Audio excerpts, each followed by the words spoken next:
Hey there, struggling to reset your password on the Deepseek app?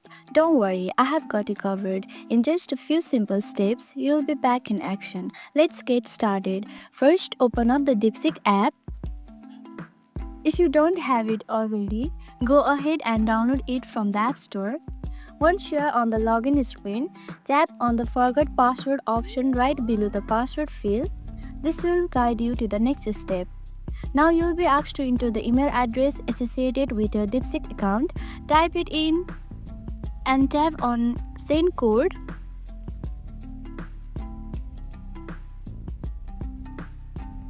And your code will be sent to your email address.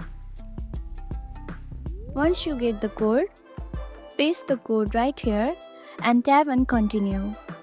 Now you will be taken to the new page where you can type your new password.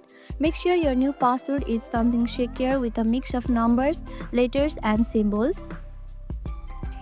Enter it twice to confirm and simply tap on Reset Password. And just like that, you have reset your password. Go ahead and log in with your new details and you are all set. If this video helped you out, don't forget to hit that like button, subscribe for more tips and share this with anyone who might need it. Thanks for watching and I'll see you in the next video.